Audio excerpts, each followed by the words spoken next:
You guys hear that? There's an ice cream truck going by.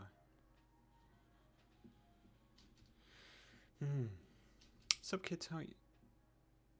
You know, something about all of this just seems wrong. Let me just change something.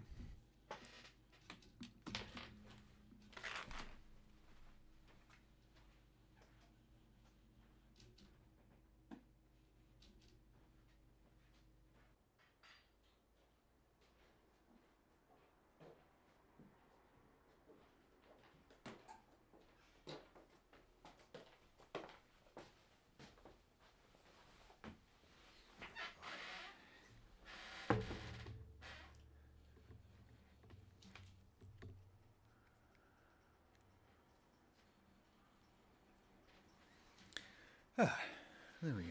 Some semblance of normalcy.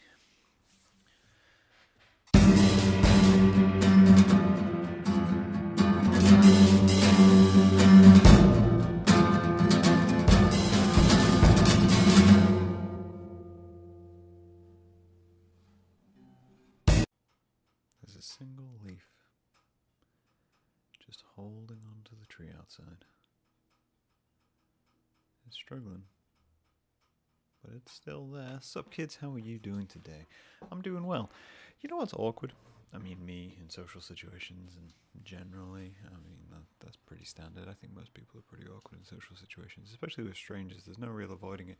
You can't really get past it, but you do. You meet people. Oh, Jesus. You meet people, you find out what's going on, and you gain interest and insight into their day-to-day lives, and you sit down and you go, oh, hey, we like the same things. We occasionally do the same things. Perhaps we should talk. Perhaps we should hang out a little bit more. And that's how life rolls on. But what is awkward is the fact that human beings don't like change. We don't. We don't like dealing with any situation which takes us out of our own comfort zone. And you get people who obviously, really chase change. Like I was going to say adrenaline junkies, but people who chase change aren't always adrenaline junkies. In fact, adrenaline junkies are searching for no change.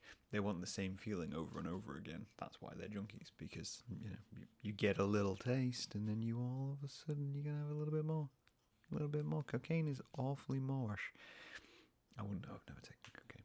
Anyway, but the point is that people are driven by it. They're driven by change. They're driven by the newest, the best. And I've known people throughout my entire life like this. They want the best. They want the freshest. They want the next big thing. They want to know how everything is going to work out. And if they aren't getting it, they feel like they're missing out from everything. They feel like they're just completely detached from the world around them and that they're not progressing. And they have this weird void inside themselves, which is just emptying. And they have to push themselves harder and harder and harder. And they're just never going to get there. They're never going to get there. If your only goal is to only improve on yourself, that's great. You'll grow as a person, but you have to accept that you can't have everything because life is finite. Starting off positive in 2023 on the Yelling at Concrete podcast. It's a good place to be. But my point when I come back to it and where I was starting and why we were discussing today is just this whole idea that we practically avoid change as people. There's no way around it. We do. We look at the situations we're in, and it can be detrimental to the point where we aren't even looking at our own lives in an objective manner anymore, right? We're not. We're looking at our lives instead as what we are in is the good, regardless of whether it's not the good or not. My point being that you end up in these situations where you're uncomfortable, and you're not 100% happy, and yet you do nothing to alter that, nothing to kind of manage that discomfort in any way, shape or form. And I think that's human. I do think it's human. I think we we've discussed it a little bit before in terms of kind of false equivalency of time spent and how we feel like we invested a lot of things to do something, and then we look at it and go, oh, I can't stop doing that now. I've been doing this forever. If I restart now, it'll be like starting from zero. It's never like starting from zero. We've also discussed that.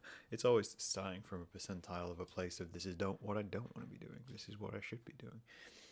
But you end up sitting there and going, okay, well, this is life. This is how life is, and that's how life will always be. And you look at it and you think the discomfort's not there, because I think there's a severe difference, right? I'm not talking.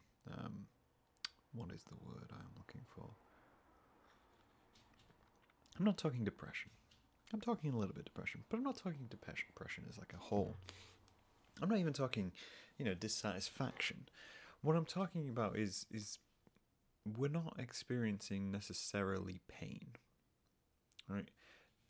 We end up in these places, we end up in these lives which don't satisfy us, don't bring us happiness, and we're not experiencing any direct pain. We're just experiencing discomfort, and everybody knows discomfort is much easier to live with, isn't it?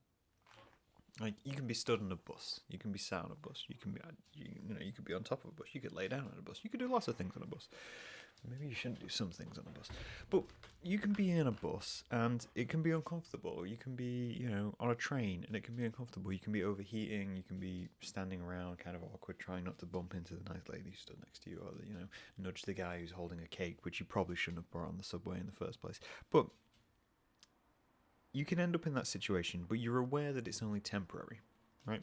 You're aware in your head, you're like, doesn't matter, getting off at the next stop. Doesn't matter, 2 or 3 stops, this won't even be there. That cake will be gone, long gone.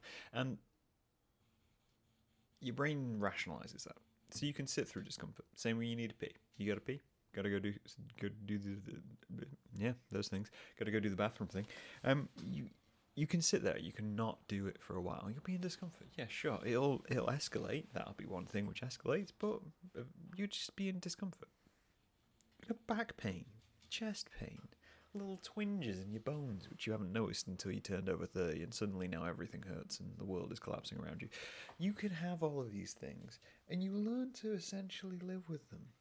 And I think that doesn't just apply to physical things. It applies to the wider world, emotional things, things which take you in your day-to-day, your self-esteem, your ego, your passions, I was going to say Pulitzers then, but that is not the right word. And you just watch them gradually change, modify, mutate, for lack of a better term, until you don't notice that it's discomfortable. I almost think this is like a survival instinct for human beings. I think it's something which is built into us, and I may ruffle some jimmies here, I think it comes from parenthood. I think it's something which is designed as part of kind of the survivor instinct. People always say the survivor instinct is it's flee or fight. It's being bigger and stronger than everyone else. It's competitiveness, but I don't think that is true. I think that there's this level in humanity, at least, of suffering and dealing with suffering and how you deal with suffering, and we have a huge capacity to just disconnect. It's fascinating to watch and to watch people do it. And there's a line in a Dessa song which is if you do anything long enough, your body gets used to it. And I think that's true. And I think that's true of the mind as well. I think there is a capacity within us, and I think society has tweaked into that capacity to give us not complacency, because complacency sounds like we're choosing to do this, but just, I don't know, ignorance of our own situations. And I think it's a natural thing within the mind and a natural thing within the body to have these situations where you end up not completely happy, but completely unable to realize it at exactly the same time. Because when you think about it, when you are in these places and you are in the realm of discomfort, of things not working how they should be working, things not being the best that they could be, once removed from content, which we discussed before is actually the goal of life is content, not, happiness. Your brain tricks you, and it isn't your friend. It's not always your friend, your brain. It's smarter than you. It's got a brain. You don't without it. And instead, when you look at your life and you suddenly realize, oh snap, there's something in my world which isn't how I want it to be, you suddenly start comparing and contrasting what it would take to get out, right? And usually what causes this is one incident. Something will happen. Something will happen within your life where you'll look at it and go, you know what? No, this is wrong. This is bad. This is not the cake I signed up for. I ordered a cheesecake and I ended up with some sort of blueberry nonsense. And you know what? I was eating it. I was just dealing with it. And suddenly you bit directly into a blueberry and the whole world came crashing down. But you look at it and you say, okay, no, this needs to change. And when you suddenly get into that position, your brain goes, oh, damn, right, okay. So we're going to have to do something. We're going to change something. We're going to have to alter something. And you realize that you're going to have to call the waiter over and tell them that they brought you the wrong cake and deal with waiting to get the new order to come through, also explaining that you ate half a cake before you realized that it was the wrong cake, even though these are two very different meals. And the waiter's going to be awkward about it. There might be even a little bit of scene. They might ask you to pay for the difference. Are you going to pay for the difference? That seems like a challenge. That seems wrong, considering that they made a mistake. And all these little footnotes start stacking in your brain because your brain's going, oh, well, there's a temporary side to this, but it's pain, and I don't like pain. I can suffer through this, and I don't want to suffer through that. Because that's big. That's big. That's a big change. That's something, something which other people could deal with, but I'm not able to deal with that. So I'm not going to. Instead, I'm just going to sit here and eat this cake. Because it's cake, after all. Why would I be complaining? I'm living in a situation where I can have something which is nice, and I've ordered something that's nice. I'm out for coffee and cake, and I'm eating it, and, there's people who don't have cake. I remember life before it. Life before there was confection. And honestly, I don't really want to go back to life before confection. I feel like the cake metaphor went on a little too long. But there's not much we can do about that. No. The other part of that is as well is it's scaling. Right? We don't like things which are unknown. We don't. That's the brilliance of being human. Because that is our survival instinct. That's the second part of that whole situation, is that we don't like things which are unknown. We don't like knowing or not knowing how long things are going to be. You know how long it's going to take you to eat that slice of cake. You know how discomfortable that will be. That's not even a word. How much discomfort will be brought by you eating that piece of cake. And so you're already in it. You may as well stay in it. You may as well live with that situation rather than causing a whole new level of discomfort and awkward and requintance. What is with words today? Whole new level of just inconvenience in your life because you don't know the scale of it. You don't know how good it's going to go. You don't know how bad it's going to go. And so you end up unwilling to take the chance. Now, I do want to address something though, right? Because I feel like, especially online, oh my god, there's a squirrel running across the power line, and I have just seen it.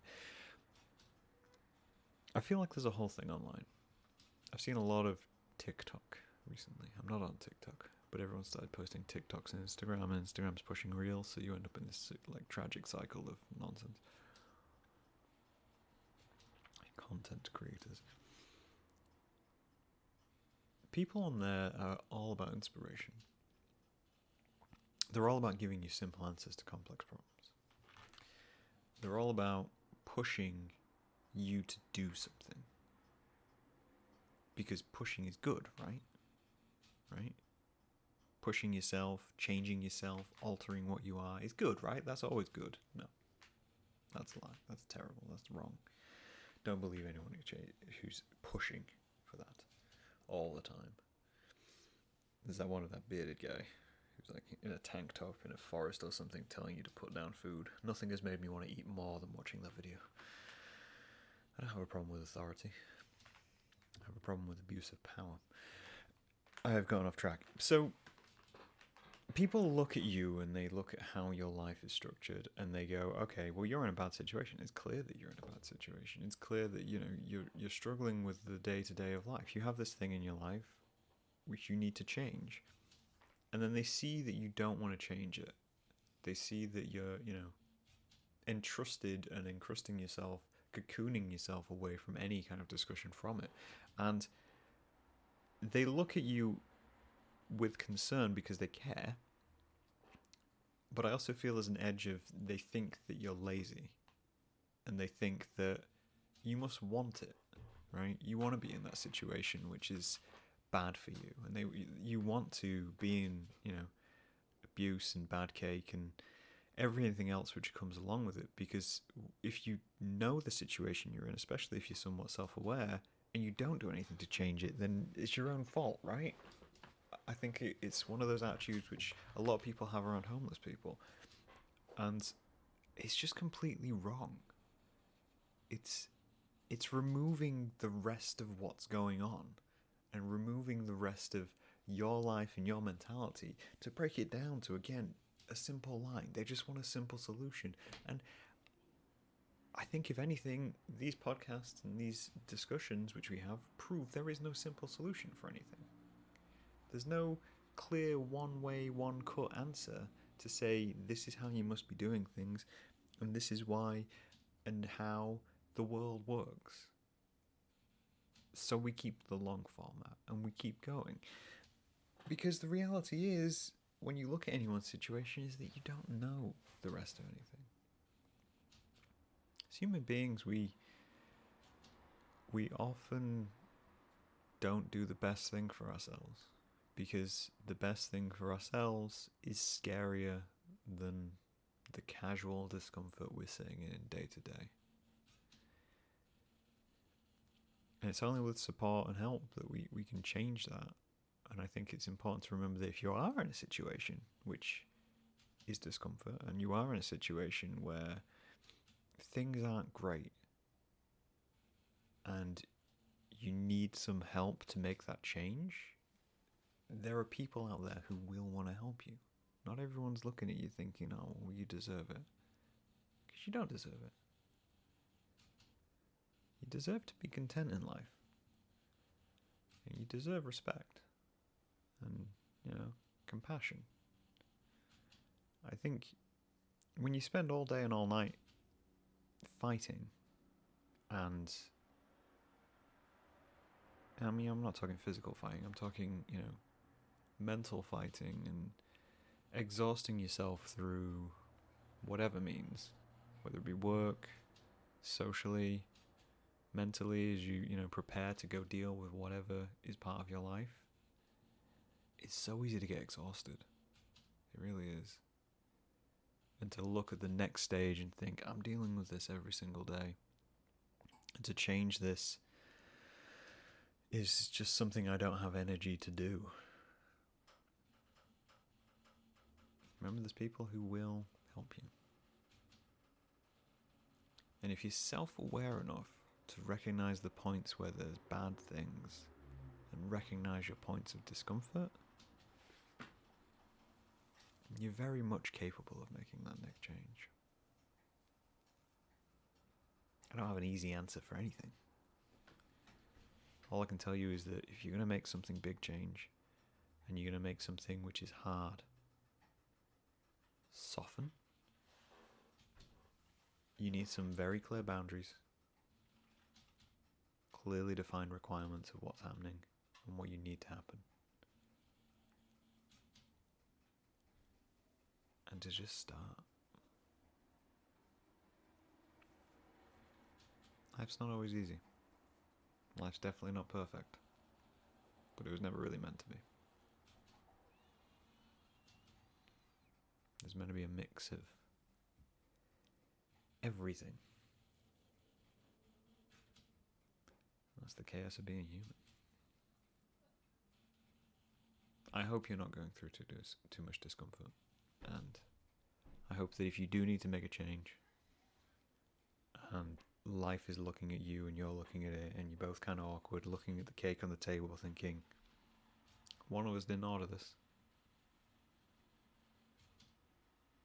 I hope you find the courage to just stick your hand up, wait for that server to come across, and let them know the deal. There's always going to be other cake. There's always going to be other things. But you won't know until you stick your hand up. Hope you guys are well. Welcome to 2023. I'll talk to you guys later.